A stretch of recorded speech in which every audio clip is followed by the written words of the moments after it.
ओम श्री साईनाथाय नमः। प्रिय साई भक्तों, आज मैं आपके समक्ष श्री साई सचित्र अध्याय 38 का पाठ करने जा रही हूँ। जो भी साई भक्त पूरी श्रद्धा भाव से इस अध्याय को सुनेगा, बाबा का आशीर्वाद उस पर हमेशा बना रहेगा। मैं अपने देवा श्री साईनाथ से यही प्रार्थना करती हूँ कि बाबा कृपा दृष्टि बनाए रखें, श्रद्धा की लाज रखें।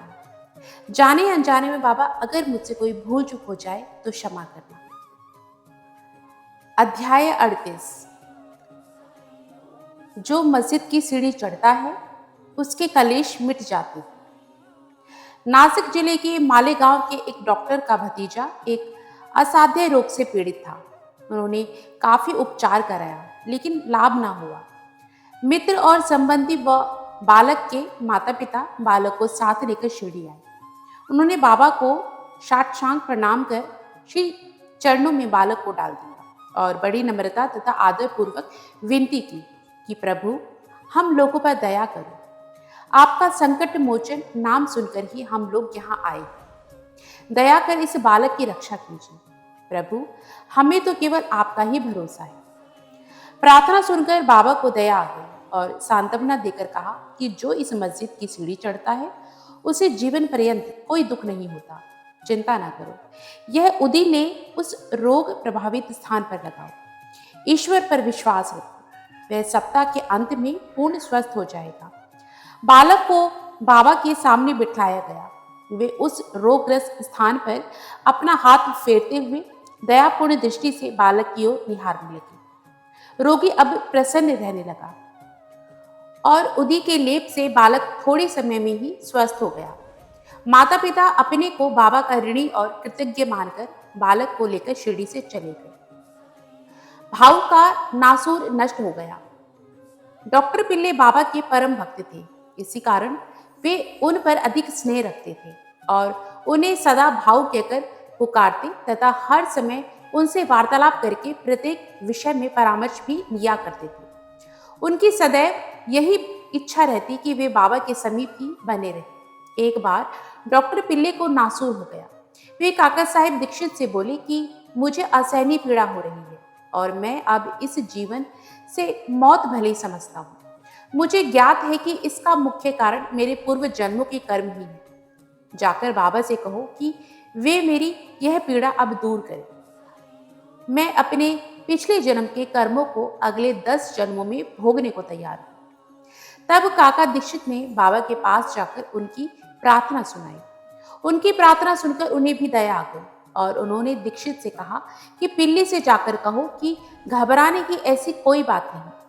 कर्मों का फल 10 जन्मों में क्यों भुगतना पड़ेगा, केवल 10 दिनों में ही गत जन्मों के कर्म फल समाप्त हो जाएंगे। मैं तो यहाँ तुम्हें धार्मिक और आध्यात्मिक कल्याण देने के लिए ही बैठा हूँ।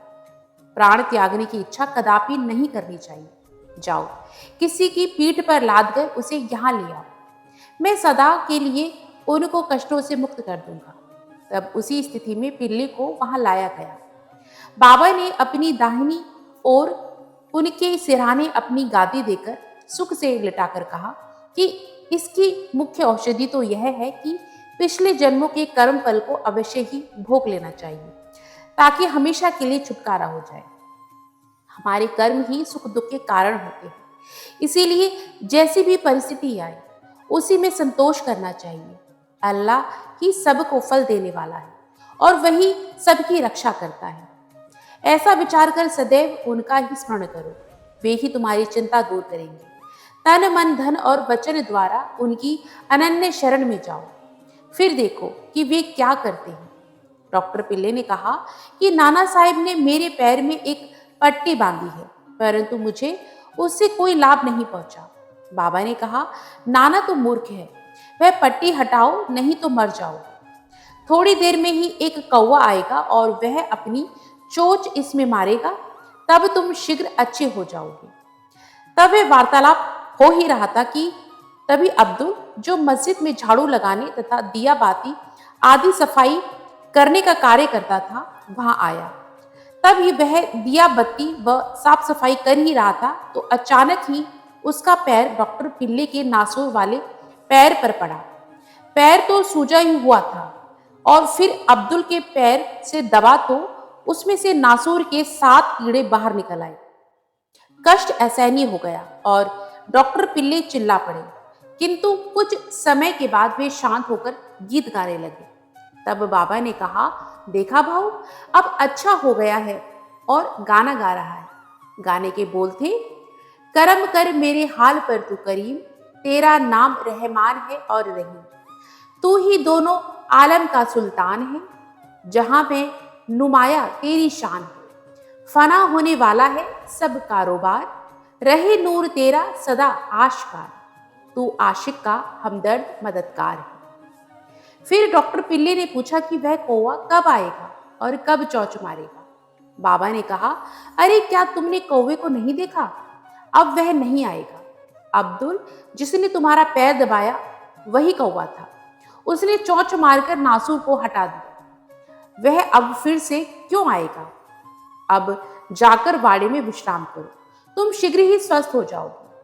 उदी लगाने और पानी के साथ पीने से बिना किसी औषधि या चिकित्सा के वे 10 दिनों में ही निरोग हो गए, जैसा कि बाबा ने उनसे कहा था।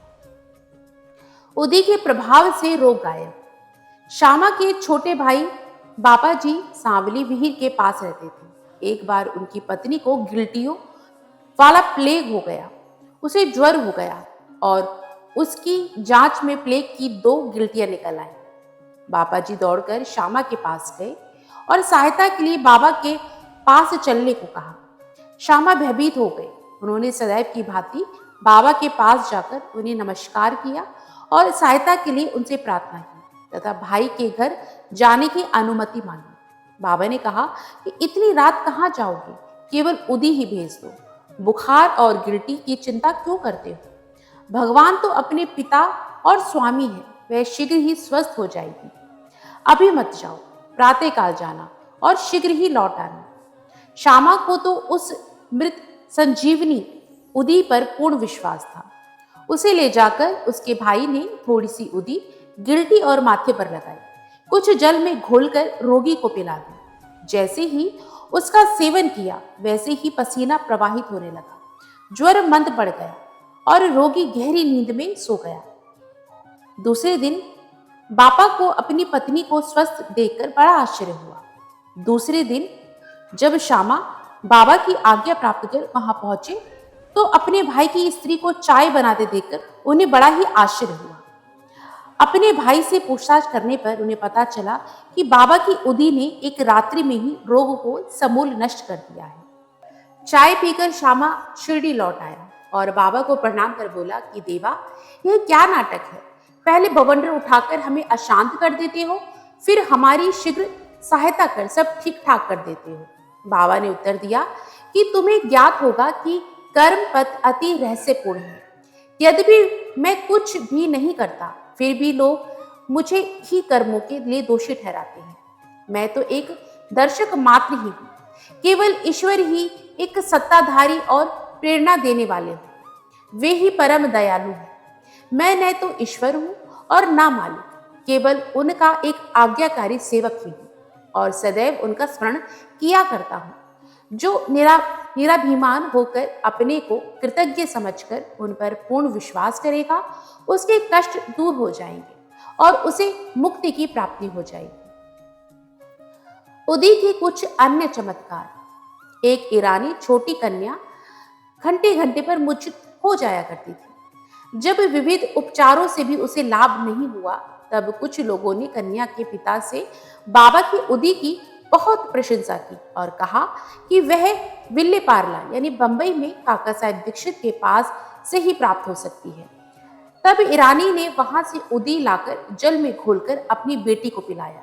प्रारंभ में तो दौरे 1 घंटे के अंतर से आया करते थे, बाद में वे 7 घंटे के अंतर से आए और कुछ दिनों के पश्चात तो वह पूर्ण स्वस्थ हो गई। हरदा के एक व्यक्ति को पथरी का रोग हो गया था। वह पथरी केवल शल्य चिकित्सा द्वारा ही निकाली जा सकती थी। लोगों ने भी उसे ऐसा ही करने का परामर्श दिया। वह बहुत ही वृद्ध और दुर्बल था। इस हालात में उसकी व्याधि का और इलाज ही क्या था। इसी समय नगर के इनामदार भी वहां आए हुए थे, जो बाबा के परम भक्त थे। तथा उनके पास उदी भी थी।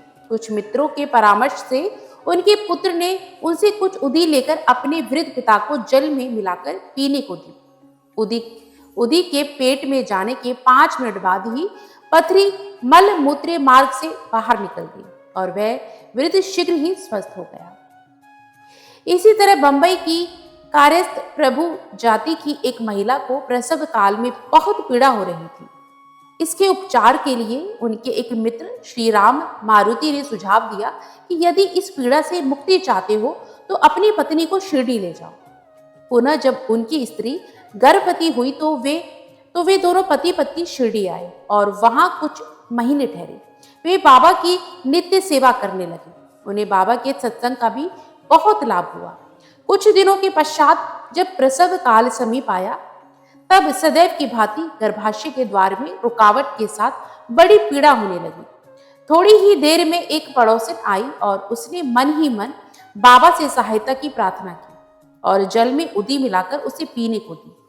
तब केवल 5 मिनट में ही बिना किसी कष्ट के प्रसव हो गया। अनंत कोटि ब्रह्मांड नायक राजाधिराज योगीराज परब्रह्म श्री सच्चिदानंद सद्गुरु साईनाथ महाराज की जय।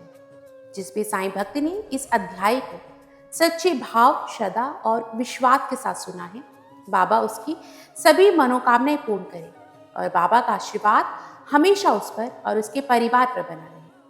यही मेरी श्री साईनाथ के श्री चरणों में प्रार्थना है। ओम साई राम, जय जय साई राम। बाबा आप सभी साईं भक्तों का भला करें।